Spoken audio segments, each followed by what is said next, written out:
আসসালামু আলাইকুম everyone, welcome back to my channel Tasin's mom recipe. তো আরেকটি ভিন্ন ধরনের রেসিপি নিয়ে চলে আসলাম। তো এটা হচ্ছে ছুরি শুটকি দিয়ে মিষ্টি কুমড়ার শাক, সাথে বুটের ডাল, আলু দিয়ে সুস্বাদু মজাদার রেসিপি। তো চলুন দেখে নেই। তো আমি এখানে বুটের ডাল নিয়েছি 2 কাপ।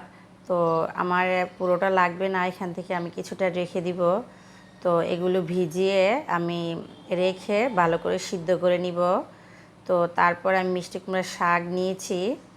তো এখন আমি চুলাতে পানি দিয়ে দিয়েছি পরিমাণ মতো, তাতে দিয়ে দিব কাঁচামরিচ ফালি করে। ঝালটা আপনারা যেরকম খেতে পছন্দ করেন ওই অনুযায়ী দিবেন। তো তারপর দিয়েছি পেঁয়াজ কুচি। তো পেঁয়াজ কুচি দেওয়ার পর আমি তাতে দিয়ে দিব স্বাদ মতো লবণ। লবণটা এখানে একটু কম দিতে হবে, কারণ আমরা বুটের ডাল শীতের সময় কিছু লবণ দিয়ে দিব। তো তারপর দিয়ে দিয়েছি পরিমাণ মতো হলুদের গুঁড়ো। তারপর দিয়ে দিব 1 চা চামচ শুকনো মরিচের গুঁড়ো। তারপর দিয়ে দিব হাফ চা চামচ ধনিয়ার গুঁড়ো এবং হাফ চা চামচ জিরের গুঁড়ো। তো এখানে জিরার গুঁড়োটা না দিলেও পারেন। তো তারপর দিয়ে দিয়েছি 1 চা চামচ রসুন বাটা। তো এখন আমি একটু নেড়ে তো ঢাকনা দিয়ে ঢেকে দিব ফুটে ওঠার জন্য। তো এই তো ফুটে উঠেছে। এখন আমি আলু দিয়ে দিয়েছি। আমি একটা বড় সাইজের আলু কিউব করে কেটে নিয়েছি। তো তারপর দিয়ে দিচ্ছি ছুরি শুটকি। আমি এটা গরম পানি দিয়ে ধুয়ে নিয়েছি। আর এটা আমাদের নিজেদের বানানো পদ্ধতিতে শুটকি।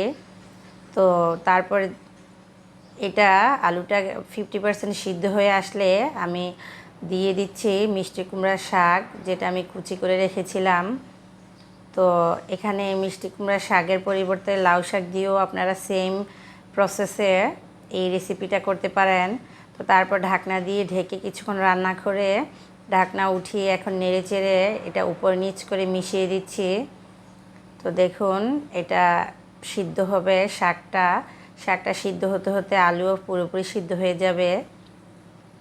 তো আবারও ঢাকনা দিয়ে ঢেকে আমি এটা আবারও রান্না করে নিব কিছুক্ষণ। তো এখন আমার রান্না পুরোপুরি হয়ে গেছে। এখন এটা একটু নেড়ে আমি দেখে দিচ্ছি যে আলুটা সিদ্ধ হয়েছে কি না। তো এখানে আলুটা সিদ্ধ হয়ে গেছে। তো এখন আমি বুটের ডালটা সিদ্ধ করে রেখেছিলাম আলাদা করে, সেটা দিয়ে দিব। তো আমার এখানে বুটের ডালটা একটু বেশি সিদ্ধ হয়ে গেছে। আমি প্রেসার কুকারে সিদ্ধ করেছি। তো 3টা সিটি নিয়েছিলাম, সেজন্য এত নরম হয়ে গেছে। আপনারা অবশ্য প্রেসার কুকারে রান্না করলে 2টো সিটি আনলেই চলবে। এই বুটের ডালটা একটু দানা দানার থাকলে তাহলে আরও বেশি ভালো লাগে। তো আমারটা গলে গিয়েছে, অন্য সময় এরকম হয় না। তো যাই হোক, এটা খেতে কিন্তু খুবই স্বাদ হবে যেহেতু বুটের ডাল আছে। তো এখন আমি এটা নেড়ে চেড়ে আর মাঝখানে লবণ চেক করে নিব। তো লবণ আমার ঠিক আছে। তো আমি এখন এটা পরিবেশন করে নিচ্ছি। তো দেখুন এটার কালারটাও মাশাআল্লাহ অনেক সুন্দর আছে, আর এটা খেতেও কিন্তু অনেক সুস্বাদু। তো রেসিপি কেমন লেগেছে কমেন্ট করে জানাতে ভুলবেন না। ভালো লাগলে ভিডিওতে একটি লাইক দিয়ে চ্যানেলটি সাবস্ক্রাইব করে পাশে থাকা বেল বাটনটি অল অপশন করে দিবেন, যাতে আমি ভিডিও দেওয়ার সাথে সাথে নোটিফিকেশান আপনাদের কাছে পৌঁছে যায়। আর যারা এই কাজটি করেছেন আপনাদেরকে অসংখ্য ধন্যবাদ। তো আজকের মতো এই পর্যন্তই। চলে আসবে পরবর্তী কোনো নতুন রেসিপি নিয়ে ইনশাল্লাহ। সে পর্যন্ত আল্লাহ আপনাদেরকে ভালো রাখুক, সুস্থ রাখুক, এই কামনায় শেষ করছি আজকের ভিডিওটি। আসসালামু আলাইকুম।